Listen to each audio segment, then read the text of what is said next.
New episode 31। शिवाय मौर्य, तुम शर्मनाक चीज हो। तुम क्या कह रहे हो? श्री मुझवॉयुन से तुरंत माफी मांगो, मुहे ने बड़े गुस्से से कहा। क्या ये शिवाय मौर्य इतना बेवकूफ था कि उसे सुधारा ही नहीं जा सकता था? उसने मुझवॉयुन के सामने ऐसी हरकत करने की भी हिम्मत की। क्या उसका परिवार जीने से थक गया था? माफी मांगोगे? बिल्कुल मांगूंगा। हालांकि उसे 3 साल पहले वाली बात के लिए भी मुझसे माफी मांगनी होगी। ऐसा मत सोचो कि तुम अपनी ऊंची साधना और अधिकार से मुझे डरा सकते हो। इस के यादव ने अपनी साधना का इस्तेमाल मुझ जैसे छात्र को, जो अभी 18 साल का भी नहीं हुआ है, धमकाने के लिए किया है। इसे यूं कहें कि अगर तुम मेरी उम्र के होते तो मैं तुम्हें अच्छी तरह पीट सकता था। शिवाय मौर्य का निडर भाव अब बड़े विस्तार से प्रदर्शित हो रहा था। बकवास। के यादव इस कमीने बच्चे से इतना नाराज हो गया था कि उसने सीधे गालियां देनी शुरू कर दी। जब के यादव अपनी उम्र के थे, तब भले ही उनकी प्रतिभा दिव्य निंगजू जितनी न रही हो, फिर भी वे एक प्रतिभाशाली व्यक्ति थे। स्वाभाविक रूप से तियानलैंड मैजिक हाई स्कूल के किसी भी छात्र को उनकी नजर में कोई स्थान नहीं था। शिवाय मौर्य, तुम वाकई बेशर्मी से दुस्साहसी हो। मास्टर दिव्य जुओयुन का जिक्र तक मत करो। जब वह जवान थे, हम मौजूदा दिव्य परिवार से किसी भी मुख्य शिष्य को बेतरतीब ढंग से उठा सकते थे और वह तुम्हें एक ही चाल में हरा सकता था। ये सही है, हमें मुख्य शिष्यों की भी जरूरत नहीं है। मैं मुबाई जादू में तुमसे द्वंद्व युद्ध कर सकता हूं। अगर तुम हार गए तो तुम्हें घुटने टेककर मास्टर दिव्य से माफी मांगनी होगी। इस समय मुबाई जीवित हो गया और के यादव द्वारा कुत्ते के रूप में इस्तेमाल किए जाने के लिए नीचे कूद गया। मुबाई और शिवाय मौर्य हम उम्र थे, तो मुकाबला तो जायज ही होगा। देखते हैं तुम्हारे पास और क्या बहाने होंगे, यही मुबाई ने सोचा। इसके साथ मुबाई ने शिवाय मौर्य को मार डाला और मास्टर मुझवॉयुन के आक्रोश को कम कर दिया। आवश्यक नहीं। जैसे ही सोनम बहादुरी से आगे बढ़ने वाला था, एक ठंडी घमंडी आवाज गूंजी। सबकी निगाहें तुरंत उस आवाज की ओर मुड़ गईं जो बोल रही थी। यह कहने वाला व्यक्ति वास्तव में दिया ही था। किसने सोचा था कि दिया इस समय कोई कदम उठाएगा? दिव्य निंगजू अपने पिता और शिवाय मौर्य के बीच आ गई। उसकी निगाहें बर्फ के पहाड़ जैसी थीं, जिस पर थोड़ा गुस्सा था। वह जिस व्यक्ति पर गुस्सा थी, वह स्वाभाविक रूप से शिवाय मौर्य था। चूंकि आपने कहा कि मेरे पिता केवल युवा पीढ़ी को धमकाना जानते हैं, चूंकि आपने कहा कि मेरे पिता ने आपको दबाने के लिए अपने अधिकार का इस्तेमाल किया और आपने अपने जादू को विकसित करने के लिए अपनी स्वयं की साधना पर भरोसा किया, उस स्थिति में मैं आपकी ही उम्र का हूं। मैं आपसे प्रतिस्पर्धा करूंगा। सोनम की शांत आवाज में एक बर्फीली शक्ति थी। निंगजुए। जब के यादव ने अपनी बेटी को बाहर आते देखा तो उसके चेहरे का गुस्सा आश्चर्य में बदल गया। जैसे ही शिवाय मौर्य ने देखा कि यह मुनिंगक्सू थी जो उसका सामना कर रही थी, उसके चेहरे पर एक मुस्कुराहट उभर आई जो कह रही थी कि वह आत्मसमर्पण करने के बजाय मरना पसंद करेगा। दिलचस्प बात यह है कि दिव्य निंगजू भी आगे आई।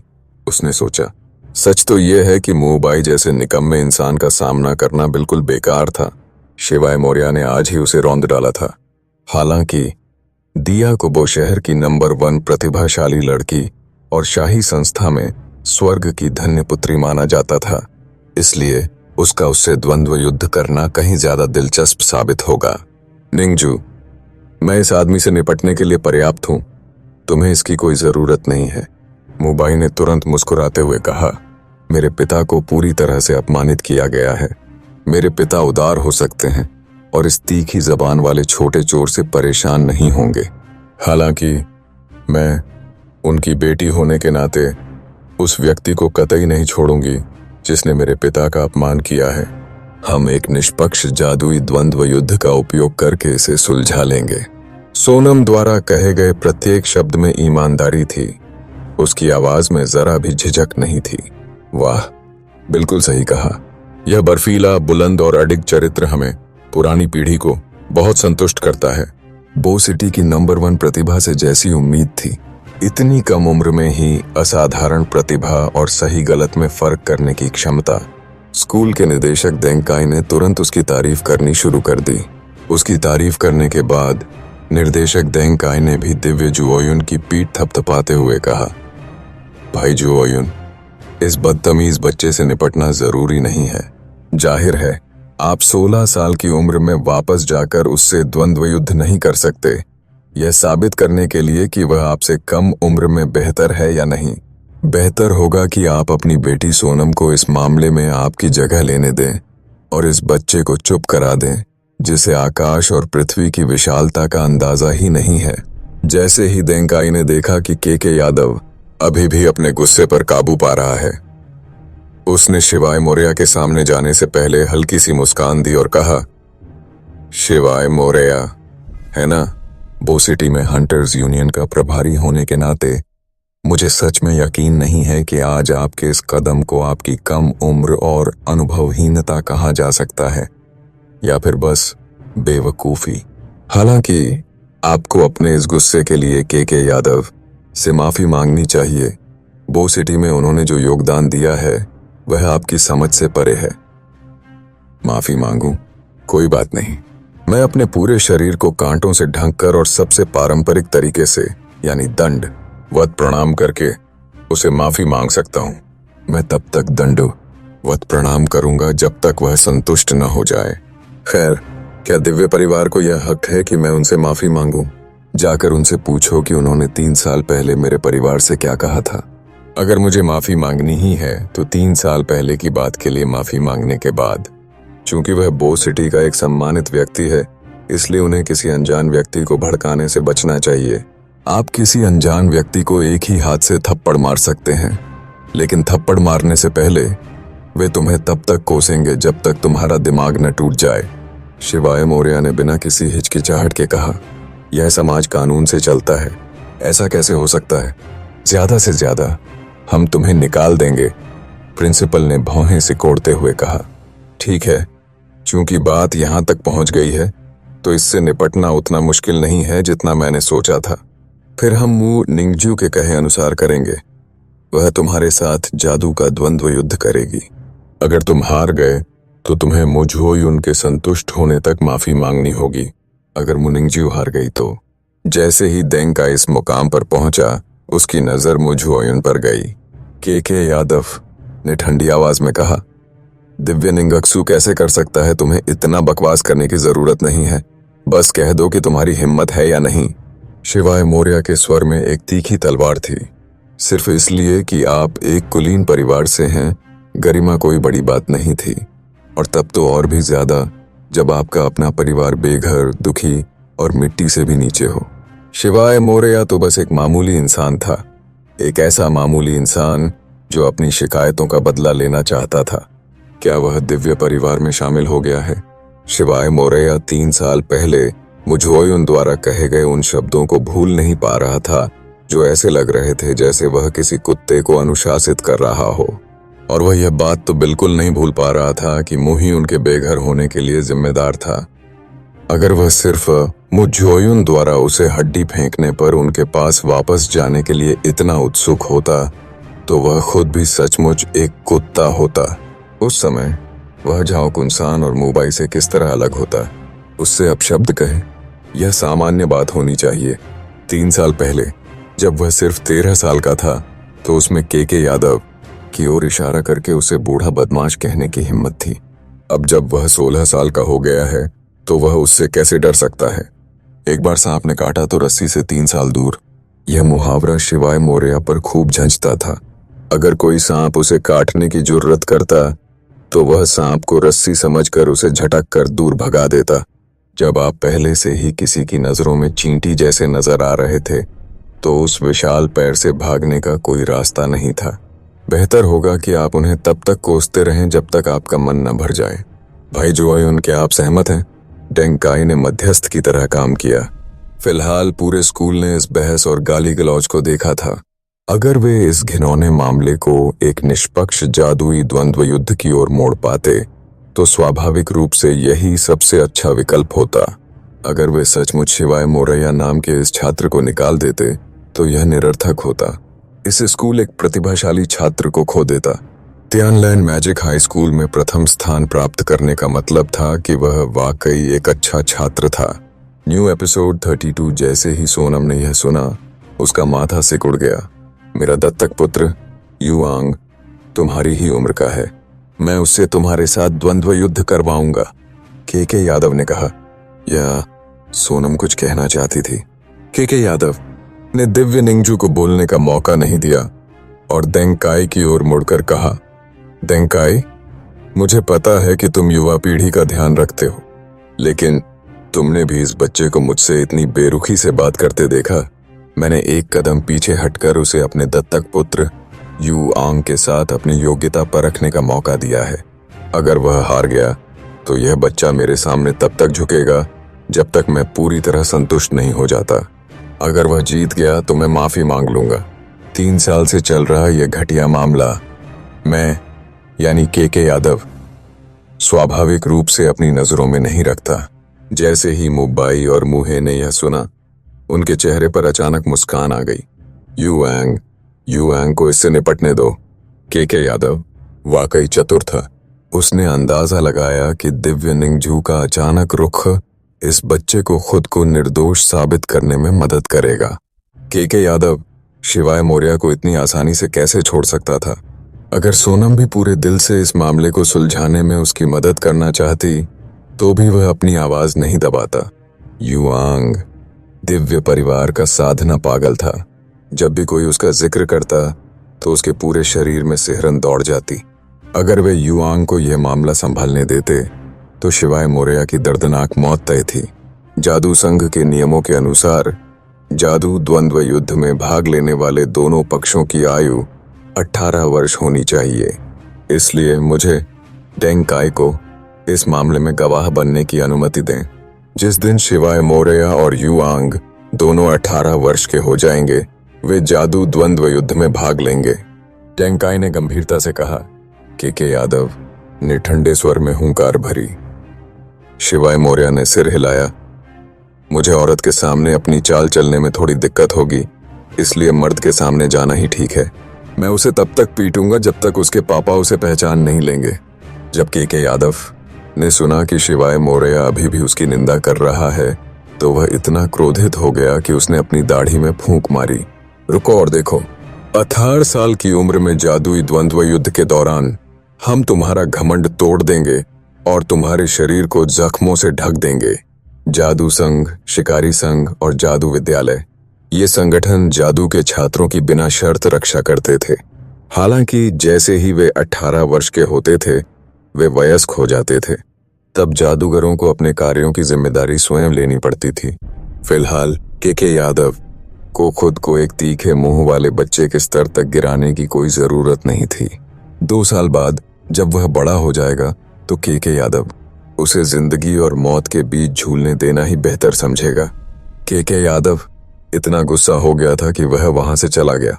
प्रिंसिपल और बाकी लोग भी स्वाभाविक रूप से उसके पीछे पीछे चले गए। दिव्य निंगजू जाते हुए उसने शिवाय मौर्य को एक अर्थपूर्ण नजर से देखा। वह कुछ कहना चाहती थी, लेकिन साथ ही उसे समझ नहीं आ रहा था कि क्या कहे।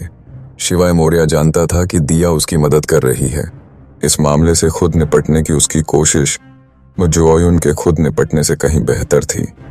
अगर मुजुओयुन के स्तर का कोई भी व्यक्ति कोई कदम उठाता तो शिवाय मौर्य और उसके परिवार पर जानलेवा हमला कर देता।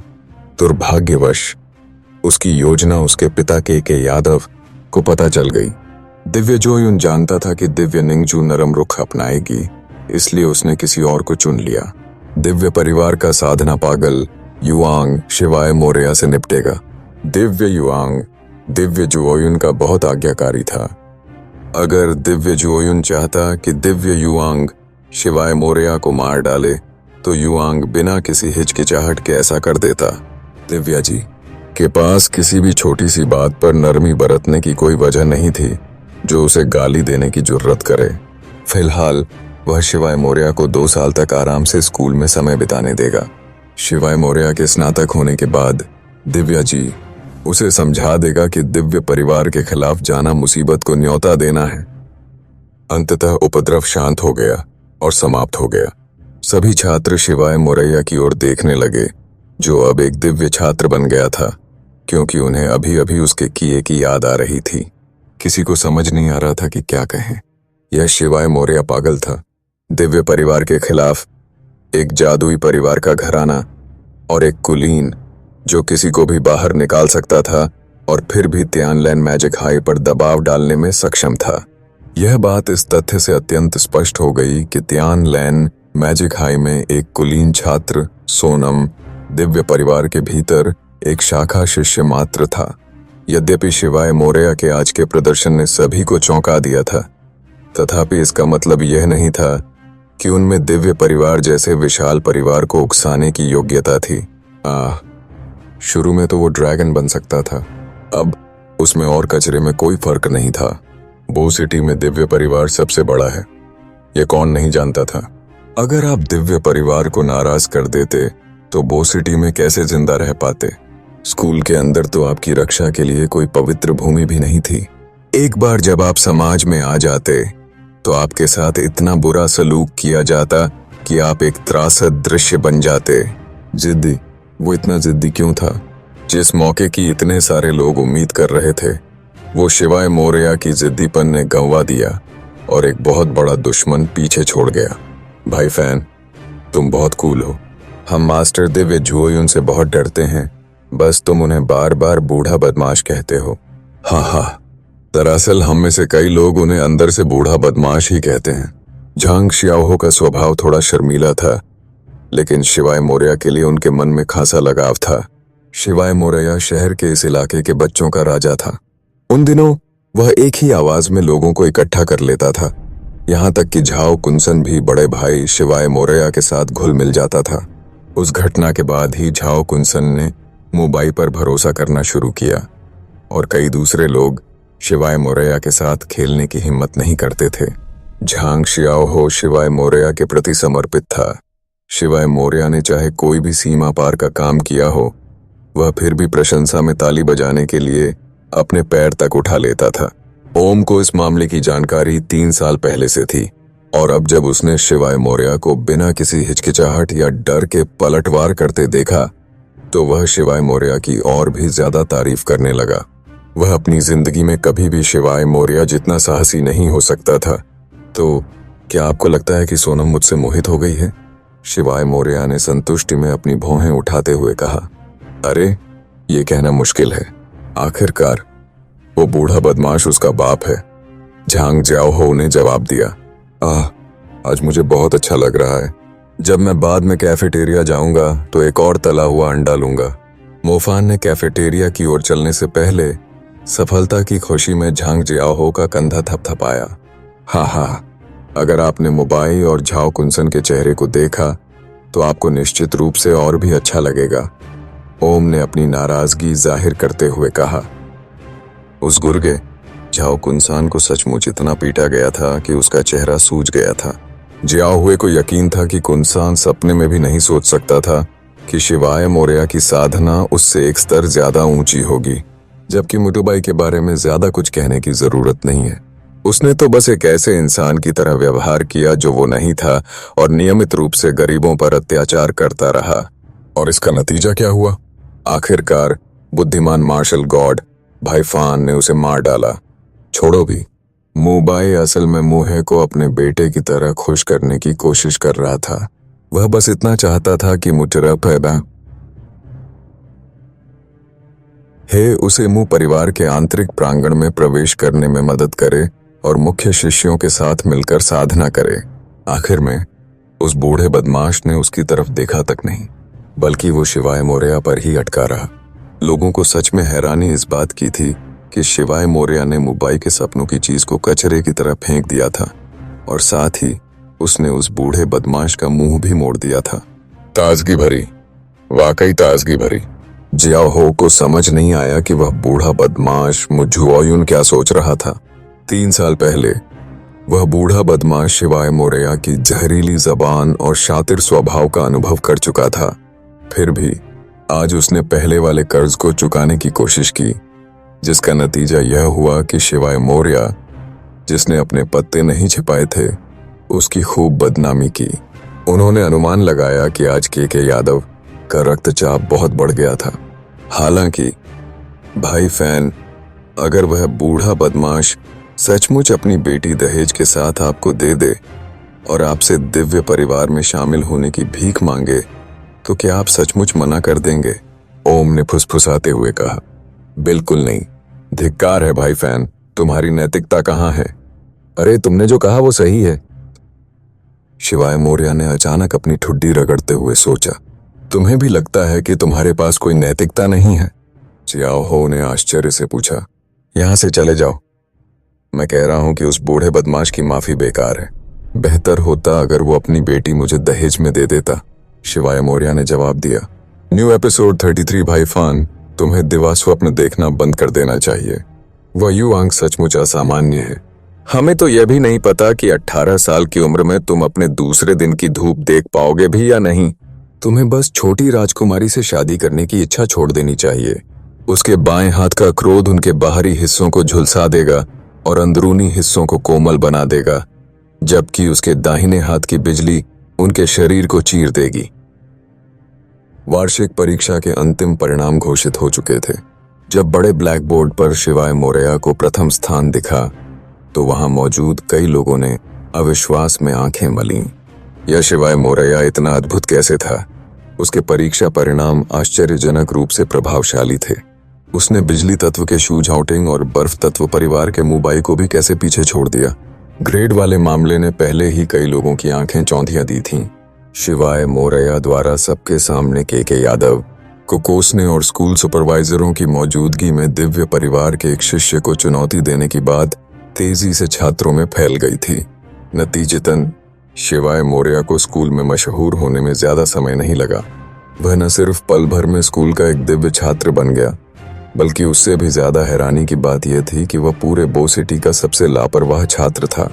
जिन लोगों को थोड़ा अनुभव था वे समझ गए थे कि Tian land magic high school आम जादूगरों के लिए नहीं था। 1500 छात्रों में कुछ प्रभावशाली छात्र थे, जरूर। हालांकि यह कुछ खास मैजिक हाई स्कूलों और गहरी नींव वाले कुलीन परिवारों के स्तर का नहीं था। शिकारी संघ, जादू संघ, बड़े परिवार और कुलीन परिवार, उनमें से कोई भी सामान्य जादूगर उन सभी को दबाने के लिए काफी होता। यह स्कूल निश्चित रूप से ग्रास रूट और ड्रैगन्स दोनों के लिए एक अच्छा विकल्प था। हालांकि इसका मतलब यह नहीं था कि आप दूसरी पीढ़ी के जादूगरों को चुनौती दे सकते थे। शिवाय मौर्य को स्कूल में हो रही गपशप की कोई परवाह नहीं थी। ध्यान और मंत्र जाप के अलावा वह खाता पीता और सोता रहता था। उल्लेखनीय बात केवल यह थी कि शिवाय मौर्य को एलीट वर्ग में रखा गया था। एलीट क्लास में कुल 100 लोग थे। वे सभी एक बड़ी कक्षा में थे और एक बड़े प्रशिक्षण मैदान में अभ्यास करते थे। अभिजात वर्ग के छात्र सामान्यतः 7 सितारों को नियंत्रित करने में सक्षम थे, बस वे जादू टोना करने में पर्याप्त कुशल नहीं थे। इस प्रकार जब व्यावहारिक कक्षाओं का समय आया तो प्रत्येक विशिष्ट तत्व छात्र ने अपनी जादुई क्षमता का प्रदर्शन किया। प्रैक्टिकल कक्षाओं की शिक्षिका श्रीमती नेहा ही रहीं। कहा जाता था कि इस नई प्रैक्टिकल शिक्षिका का प्रशिक्षण स्कूल की अन्य प्रैक्टिकल शिक्षिकाओं से कहीं बेहतर था। हालांकि उन्हें स्कूल में आए हुए 6 महीने से ज्यादा नहीं हुए थे, फिर भी एलीट क्लास की प्रैक्टिकल कक्षाएं वही पढ़ाती थीं। एलीट क्लास के होमरूम शिक्षक भी जू मुशेंग ही रहे। उसकी कक्षा में 2S ग्रेड के छात्र थे। अगर वह एलीट क्लास का होमरूम टीचर नहीं था तो और कौन हो सकता था? शिवाय मौर्य की वजह से ही जू मुशेंग को स्कूल सुपरवाइजरों से इतने सारे फायदे मिले थे। स्वाभाविक रूप से स्कूल सुपरवाइजरों ने जू मुशेंग को शिवाय मौर्य के विद्रोही स्वभाव को सुधारने के लिए बार बार निर्देश दिए थे। इस बात से जू मुशेंग को सिरदर्द हो गया। उसे लगा कि शिवाय मौर्य चाहे स्कूल में फेल हो या कोई दिव्य छात्र, वो बुद्ध की तरह ही था जिसे खुश करना मुश्किल था। नया सत्र बीत गया, फिर एक और महीना पलक झपकते ही बीत गया। होमरूम शिक्षक जू मुशेंग एलीट कक्षा में खड़े थे और खांसते हुए सभी को अपने उत्साह को नियंत्रित करने का संकेत दे रहे थे। आज छात्र इतने उत्साहित क्यों थे? आज वह दिन था जब स्कूल ने एलीट क्लास को स्टारडस्ट मैजिक टूल्स बांटे। एलीट क्लास के छात्र होने का सबसे अच्छे शिक्षकों के अलावा एक और फायदा भी था। उन बड़े जादू संघों और प्राचीन जादू परिवारों के उनसे इतने आगे होने के पीछे का कारण इस तथ्य को छोड़कर कि उनके पास प्रचुर ज्ञान, रहस्य और अनुभव था, सबसे महत्वपूर्ण कारण स्टारडस्ट मैजिक टूल के कारण होगा। इसे इस तरह से कहें, अनुभव, ज्ञान, रहस्य और शिक्षाएं सॉफ्टवेयर होंगी, जबकि स्टारडस्ट मैजिक टूल सबसे महत्वपूर्ण हार्डवेयर होगा। अन्य बड़े प्राचीन परिवारों के पास हर तरह के सॉफ्टवेयर थे और उनकी तकनीक प्रथम श्रेणी की थी। अगर एक औसत जादूगर स्कूल से सब कुछ सीख भी लेता तो भी उसके पास प्राचीन परिवारों जैसा हार्डवेयर नहीं होता। कहने का तात्पर्य यह है कि यह स्टारडस्ट जादुई उपकरण काफी उच्च गुणवत्ता वाला था। यह आत्मा का पोषण और साधना करने में सक्षम था और यह जादूगरों को ध्यान के बाद होने वाली थकान से राहत देता था, जिससे वे अभ्यास जारी रख पाते थे। इसे और भी बेहतर ढंग से कहें तो यह एक कूलर की तरह था जो ध्यान के ठंडेपन को कम करता था। कोई रास्ता नहीं था, शिवाय मोरया कोई वेतनभोगी खिलाड़ी नहीं था। स्वाभाविक रूप से उसे आवश्यक साधना संसाधन प्राप्त करने के लिए स्कूल से गुजरना पड़ता था। स्कूल में प्रतिस्पर्धा काफी बड़ी थी। यह सोने और रेत की तरह थी। सौभाग्य से वह पहले स्थान पर मजबूती से स्थापित था, इसलिए स्कूल से उसे मिलने वाले जादुई संसाधन कम नहीं होंगे। इस तरह वह शांति से साधना कर सकेगा। स्टारडस्ट मैजिक टूल का उपयोग समय आपकी वार्षिक परीक्षा की रैंकिंग पर आधारित होगा। आप जितने ऊपर होंगे, आपको इसका उपयोग करने की उतनी ही अधिक अवधि की अनुमति होगी। स्वाभाविक रूप से हमारा स्कूल बहुत निष्पक्ष है, इसलिए हम वर्ष की प्रत्येक तिमाही में एक परीक्षा आयोजित करेंगे और रैंकिंग को पुनर्व्यवस्थित करेंगे। स्टारडस्ट मैजिक टूल का उपयोग नई रैंकिंग के अनुसार बदल जाएगा। दूसरी बात जो ध्यान देने योग्य है वह यह है कि आप वर्तमान में एलीट वर्ग के छात्र हैं और आपके पास एक ऐसा लाभ है जो सामान्य वर्ग के पास नहीं है। हालांकि एक पल के लिए भी यह मत मानिए कि आपकी स्थिति सुरक्षित है। तिमाही वर्ष की परीक्षा के दौरान अंतिम 10 छात्रों को सीधे सामान्य वर्ग में डाउनग्रेड कर दिया जाएगा और सामान्य वर्ग के शीर्ष 10 छात्रों को एलीट वर्ग में अपग्रेड कर दिया जाएगा। इस प्रकार प्रतियोगिता का दबाव लगातार बढ़ता जा रहा है, जू मुशेंग ने कहा। यह हिस्सा उसकी पिछली दुनिया से कुछ अलग नहीं था। शिवाय मौर्य ने इसके बारे में कुछ नहीं सोचा। बहुत से लोग ऐसे थे जिन्हें स्कूल पसंद नहीं था और उससे भी ज्यादा ऐसे थे जिन्हें हाई स्कूल की परीक्षाएं पसंद नहीं थीं। हालांकि एक बात गलत नहीं थी। अगर आपके पास न तो शिक्षा है और न ही परीक्षाएं, तो आप दूसरी पीढ़ी के धनी लोगों के बराबर कैसे खड़े हो पाएंगे। स्कूल के खेती के संसाधन बड़े पैतृक परिवारों की तुलना में आवश्यक रूप से खराब नहीं थे। अंतर केवल इतना था कि स्कूलों में सोना और रेत थी। आपको एक बात पर भी सहमत होना पड़ेगा, केवल सोना ही चमक सकता है। शिवाय मौर्य, कक्षा में नंबर 1 होने के नाते आपको स्टारडस्ट मैजिक टूल का इस्तेमाल सबसे पहले करना चाहिए था और यह आपके पास सबसे लंबे समय तक भी रहे। लेकिन वार्षिक परीक्षा के दौरान अपने बड़ों के प्रति आपके अनादर के कारण इसे इस्तेमाल करने की आपकी अवधि 1 महीने से घटाकर 10 दिन कर दी गई है। यह आपकी सजा है, जो मुशेंग ने गंभीर चेहरे के साथ कहा। 1 महीने से 10 दिन तक की सजा तो बहुत ज्यादा है।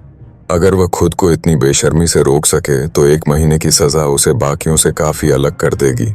कुछ छात्र इन शब्दों पर चर्चा करने लगे। अगर वह सीधे अपना सिर नीचे कर ले और दिव्य परिवार में शामिल होने के लिए सहमत हो जाए तो उसे संभवतः और भी अधिक मिलेगा। हाँ, वह इतना जिद्दी क्यों है?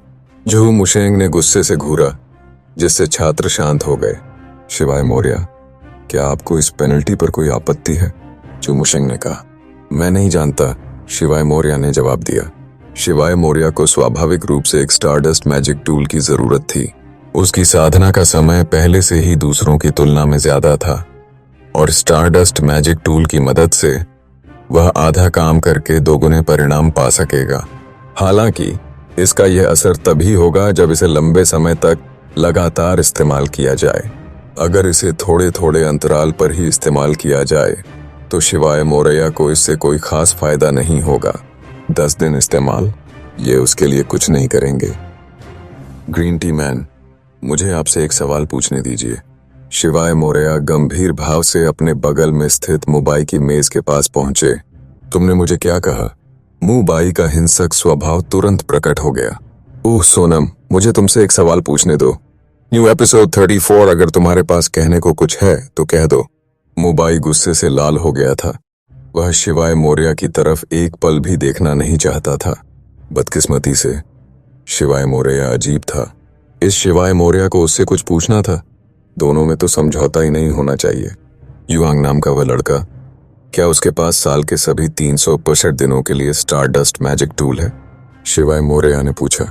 दिव्य फान ठंडी हंसी हंसते हुए बोला, शुरू में उसे साल में सिर्फ 3 से 4 महीने ही इसका इस्तेमाल करने की इजाजत थी, लेकिन आपकी बदौलत अब उसे इसे साल में 6 महीने से ज्यादा समय तक इस्तेमाल करने की इजाजत है। शिवाय मौर्य ने सिर हिलाया और पूछना जारी रखा। मैंने उस बूढ़े बदमाश को पहले ही इस हद तक उकसा दिया है कि वह बूढ़ा बदमाश अभी भी युआंग नाम के उस आदमी को साल भर भी नहीं देता। क्या यह बूढ़ा बदमाश बहुत लालची है या वह मुझे कम आंक रहा है? क्या तुम्हें लगता है कि स्टारडस्ट मैजिक टूल बस फुटपाथ पर पड़ा एक पत्थर है जो बहुत ज्यादा है?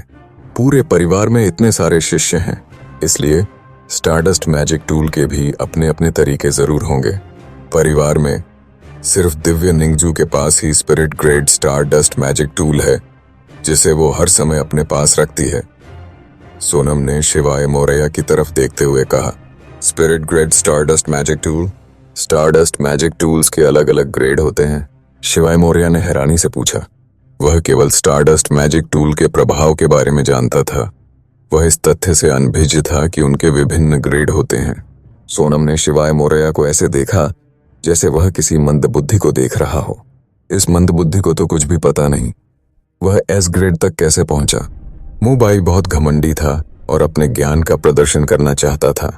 इस तरह वह एक तरफ दिखा रहा था कि वह शिवाय मौर्य से कितना नफरत करता है, वहीं दूसरी तरफ उसने कहा, स्टारडस्ट मैजिक टूल्स में स्वाभाविक रूप से अच्छे और बुरे दोनों तरह के उपकरण होते हैं।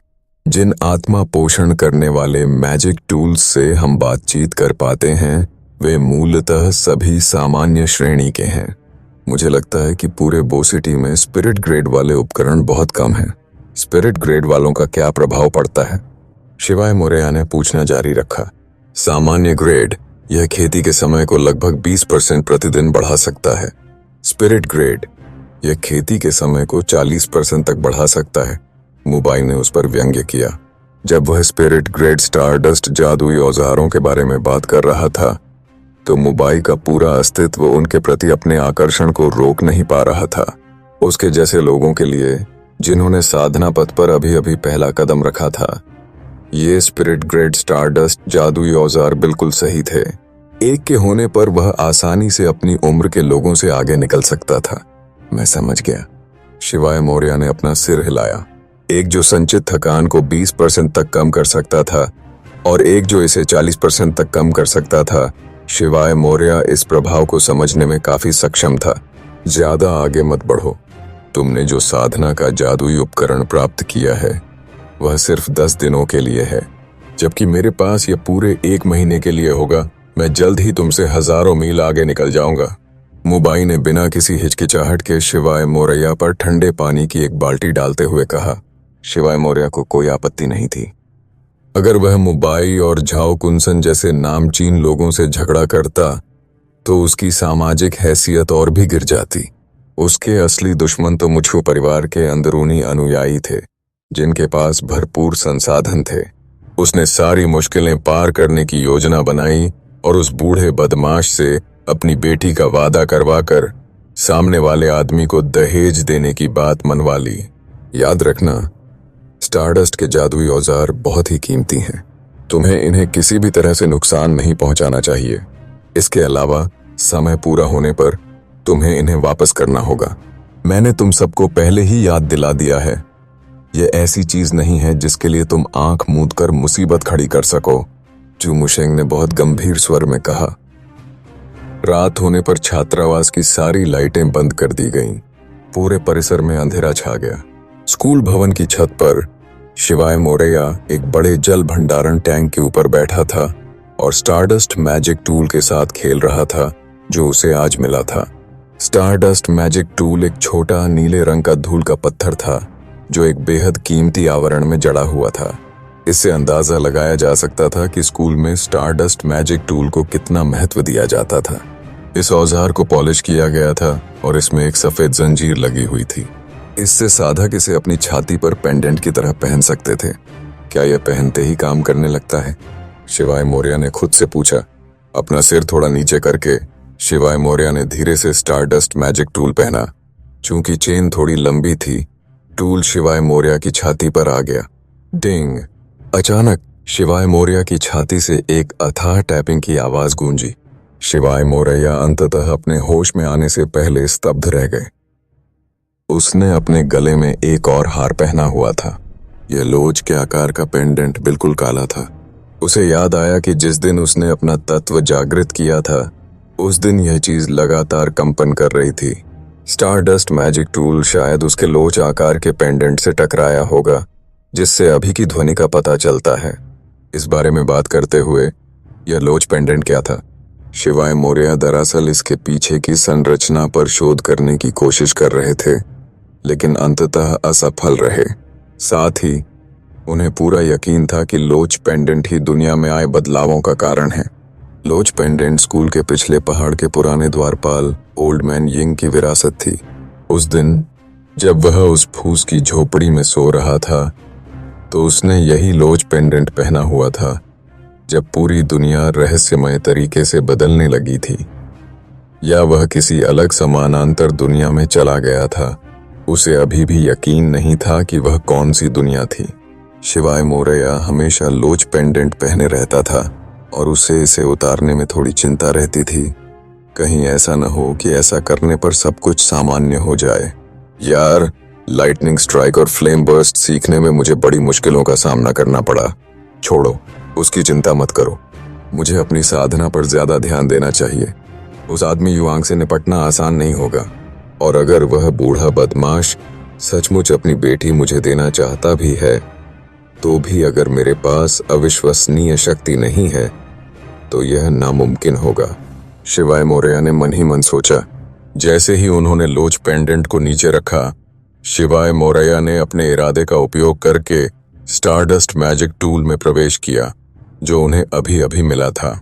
जादूगर का आध्यात्मिक मन जब एक विकट स्तर पर पहुंच जाता था, तब आशय प्रकट होता था।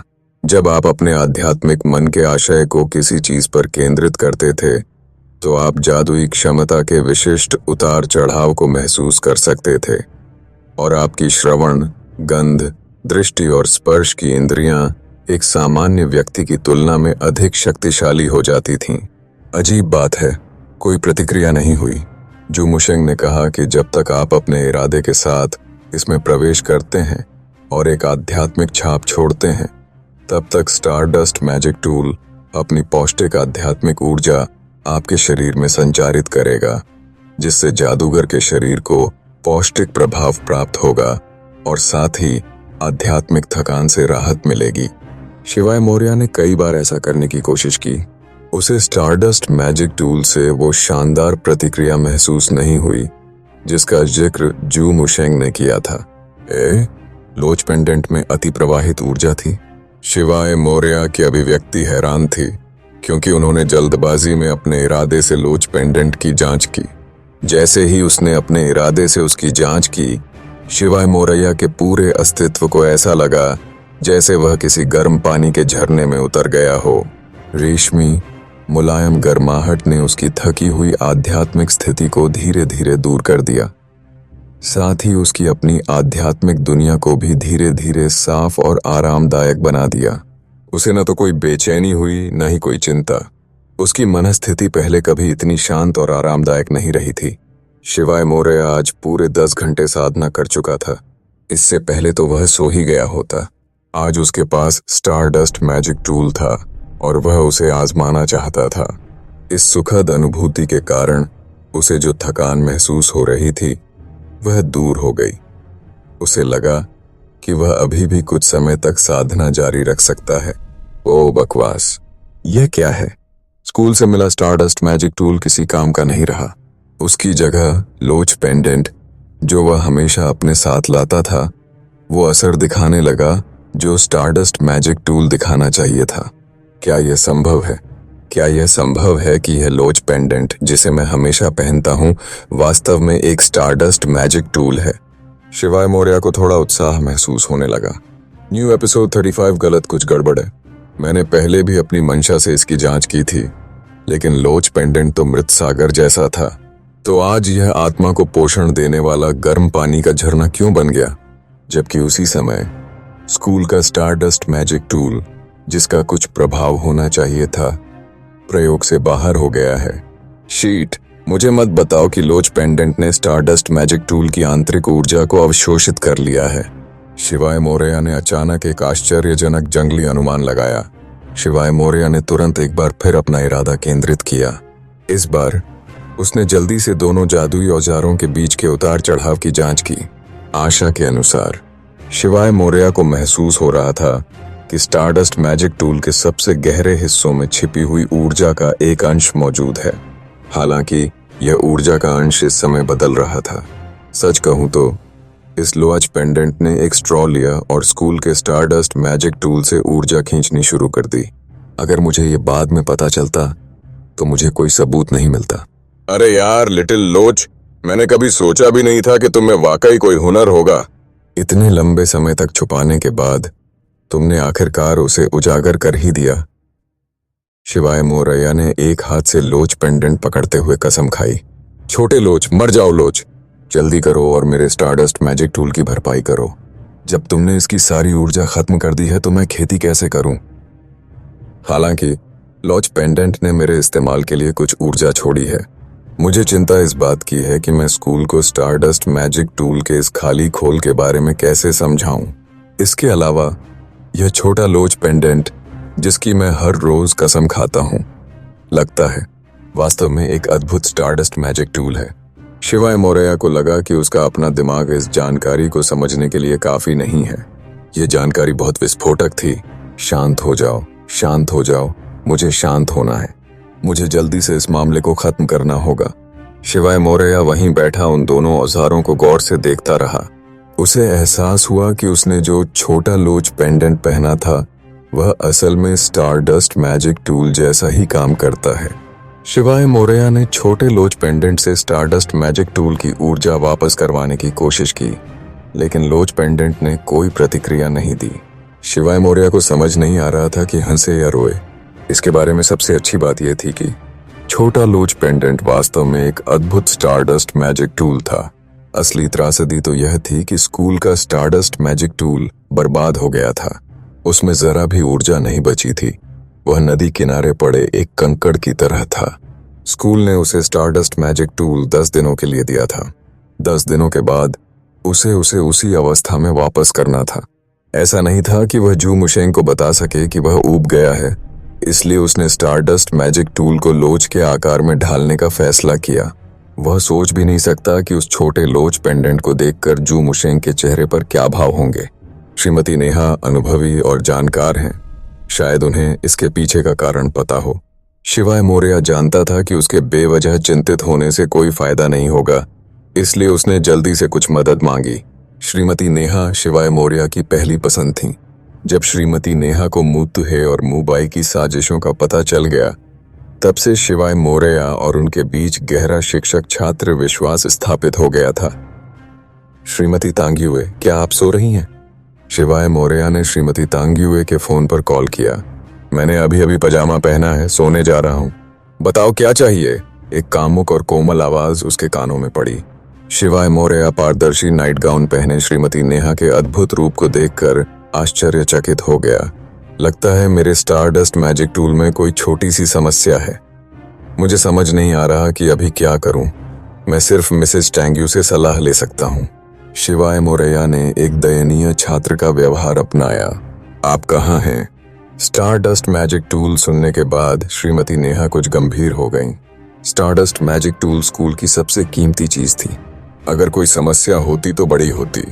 बांध के ऊपर तीसरी इमारत की छत। ठीक है, मुझे 3 मिनट दो। श्रीमती नेहा ने जल्दी से फोन रख दिया। फोन रखते ही शिवाय मौर्य मन ही मन सोचने लगा, 3 मिनट। श्रीमती नेहा टीचर के छात्रावास से यहाँ कैसे आ सकती हैं? अगर झांग शियाओ विंट्रेल का इस्तेमाल भी करें तो भी मुझे लगता है उन्हें 5 मिनट लगेंगे। इसके अलावा शिवाय मौर्य ने यह नहीं सोचा था कि श्रीमती नेहा अपनी पोशाक बदले बिना यहाँ आएंगी। शिवाय मोरया अभी भी अपनी कल्पनाओं में मग्न थे। तभी अचानक काली छत पर एक कमजोर हलचल दिखाई दी।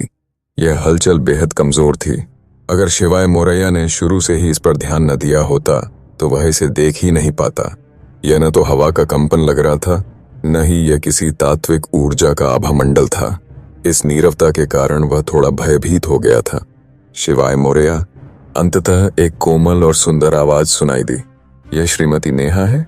शिवाय मोरया डर के मारे उछल पड़ा और जल्दी से अपनी वर्तमान स्थिति से खुली छत की ओर देखने लगा। चांदनी पुरानी छत पर पानी के पाइपों के चौराहे पर बिखर रही थी। काले बादल की परछाई छत पर एक चमकदार मगर अंधेरी आकृति को उजागर कर रही थी। शिवाय मोरया की नजर में सबसे पहले एक स्पष्ट सा साया आया। इसके तुरंत बाद शिवाय मोरया ने देखा कि श्रीमती नेहाए एक लंबा औरतों वाला कोट पहने काले बादलों की परछाई से निकलकर चांदनी में आ रही हैं। ऐसा लगा जैसे श्रीमती नेहा बस किसी दूसरे दरवाजे से बाहर निकल आई हों। यह बेहद चौंकाने वाली बात थी। यह किस तरह की क्षमता है? शिवाय मोरया गहरी सांस लेने से खुद को रोक नहीं सका।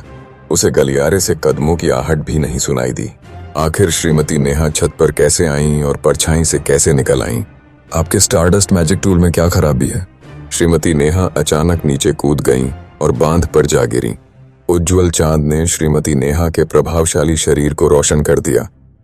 इससे शिवाय मोरया का दिल धड़कने लगा। मुझे भी नहीं पता, मैंने सब कुछ जू मुशेंग के कहे अनुसार किया। मुझे नहीं पता कि क्या हुआ, लेकिन स्टारडस्ट मैजिक टूल की ऊर्जा अचानक गायब हो गई। और फिर क्या? शिवाय मोरया झिझक रहा था। वह सोच रहा था कि क्या उसे मिसेज नेहा को उस छोटे लोच पेंडेंट के बारे में बताना चाहिए या नहीं। हालांकि इस दुनिया के बारे में उसकी समझ बहुत कम थी। अगर उसने उसे इस मामले के बारे में नहीं बताया तो शायद श्रीमती नेहा उस पर विश्वास नहीं करेंगी। शिवाय मोरया ने बताया, और फिर ऊर्जा मेरे पेंडेंट में स्थानांतरित हो गई। चाहे जो भी हो, उसे इस शिक्षक पर भरोसा रखना चाहिए था। एक तरफ बहुत संभावना थी कि नेहा उसकी असलियत समझ जाएगी। दूसरी तरफ उसे समझ नहीं आ रहा था कि स्कूल में यह पूरा मामला कैसे समझाए। के यादव की निंदा करने पर स्कूल ने उसकी ओर से आंखें मूंद लीं। हालांकि स्टारडस्ट मैजिक टूल को तोड़ने से दिव्य हे को त्यान लैंड मैजिक हाई से बाहर निकालने का पर्याप्त कारण मिल जाएगा। तुम कह रही हो कि स्कूल द्वारा तुम्हें दिया गया स्टारडस्ट मैजिक टूल अपनी ऊर्जा तुम्हारे पेंडेंट में स्थानांतरित कर चुका है। नेहा ने अपनी चमकदार आंखें चौड़ी कर लीं और उसके चेहरे पर अविश्वास का भाव प्रकट हुआ। हाँ, शिवाय मोरया ने सिर हिलाया। तुम्हारा पेंडेंट कहाँ से आया? नेहा के चेहरे पर स्पष्ट बदलाव आया। विरासत, शिवाय मोरया ने जवाब दिया। नेहा तुरंत चुप हो गई। फिर उसने अपनी चतुर आंखों से शिवाय मोरया को और फिर उसके पेंडेंट को देखा। क्या तुमने यह बात किसी और को बताई है? शिवाय मोरया से यह कहते हुए नेहा की अभिव्यक्ति बहुत गंभीर थी। शिवाय मोरया खुद को चौंकने से नहीं रोक पाया। यह किसी क्लासिक टीवी शो जैसा था जहां किसी की चीजों के लिए उसकी हत्या कर दी जाती थी। आसपास का माहौल, मौसम, अंधेरी रात देखकर एक छात्र जादू सीखने का दबाव नहीं झेल पाया, इसलिए उसने छत से छलांग लगा दी। क्या सब कुछ स्क्रिप्ट के मुताबिक नहीं था? वीडियो देखने के लिए धन्यवाद। वीडियो अच्छी लगी हो, चैनल को सब्सक्राइब करो।